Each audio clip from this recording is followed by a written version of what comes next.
you all are doing great. So today we'll be looking into one of the most important topics in the side of electromagnetism, that is electromagnetic induction. So to understand this critical topic, let's first dive into the basicities of electromagnetism. In our previous lectures, we have discussed about the thing that is known as toroid, solenoid, and a straight current carrying conductor. For now, let's consider straight current carrying conductor. Let's draw it with red. This is a straight current carrying conductor in which there are sort of electrons moving. Just suppose that these blue dots are the electrons that are moving through the electromagnetic current carrying conductor. Okay. This end of the conductor is attached by a positive terminal, while this end is attached by the negative terminal. So the electrons are moving from the high potential to the low potential. Okay. Now when these electrons will move from this direction to this direction, so they'll create a sort of magnetic field around them in this direction. How I have actually found it, so you can go through my videos, my previous lecture videos by yourself, in which I have explained that how we could actually find out the magnetic field direction and the magnitude by just a rule, just a trick that is known as right-hand thumb rule. Well, that's a different topic. For now, let's just consider that these electrons are actually moving and creating a magnetic field in this direction, right? Now, I do have a question. Whensoever electrons move, they create a sort of magnetic field, and this produces the current. What if I say that, okay, can magnetic field produce the electricity?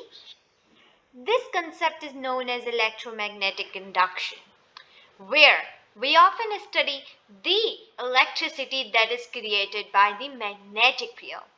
In electromagnetism, we studied the current that produces the magnetic field. But here we'll study the magnetic field which is creating the current. And this term, this process is known as electromagnetic induction. Okay, before delving into this whole topic, there are few things that you need to understand. First of all, there would be different terminologies that I would use during the lecture. First one is EMF. Then I'll use a term that is voltage. Then I'll use a term that would be resistance. First of all, let's understand what is EMF. EMF is electromotive force.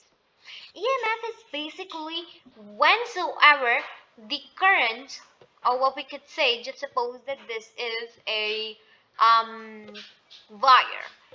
Electrons are moving from this direction. Now the speed, the power, the what we can say, the flow of electron produces a sort of force. That force led the electrons to move from positive terminal to the negative terminal, creating a potential difference. This force is known as the electromotive force. Or to make it more easier for you to understand, just suppose that this is a container. This is a conductor. Let's suppose this is a conductor. Now, what if I actually attach it from this side? I attach it from positive terminal, and from this side I attach it with negative terminal. So what will happen? The electrons will start moving from this direction, and it will often move to the negative terminal. And this process will repeat itself again and again. Now the force that lets the electron move from the positive terminal to the negative terminal is known as electromotive force. One more thing is being created here. That is potential difference. This is also a term that I will use not very often, but somehow I'll use this term. Potential difference is just a phenomena where we create a high potential that is positive and a low potential that is negative. Now, when the current actually move from this direction to this direction, so that probably means that this is a higher potential and this is a lower potential. It has more energy and it has less energy. So the more energy, the energy is actually attracted towards the negative side. So this negative side could also gain some of sort of energy. Now this is called the potential difference or potential energy. One more thing, that is voltage. Now first of all, you must understand what's the difference between voltage and current. First of all, the current's basic definition is flow of electrons. Whensoever in a conductor there is a flow of electrons, that flow of electron is known as the current.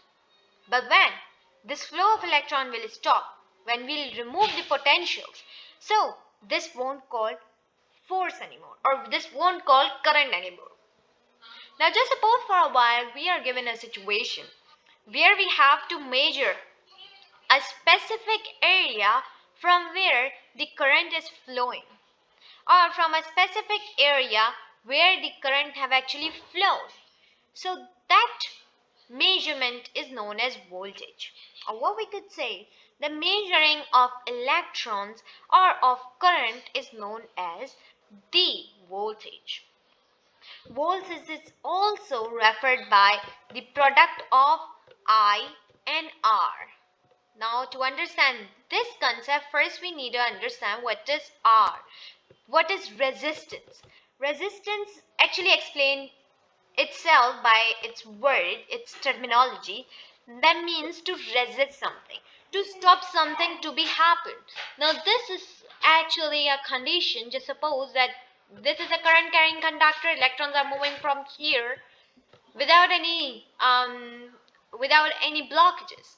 Just suppose that now I create a sort of bump here. So here the electrons will now suffer from some sort of traffic within them. They will actually suffer from some sort of resistance. This is known as the resistance. And whensoever the current actually suffers from the resistance, so the current measured at that time is known as voltage. I hope that you get it. Thank you so much for watching our video and stay tuned for future lectures.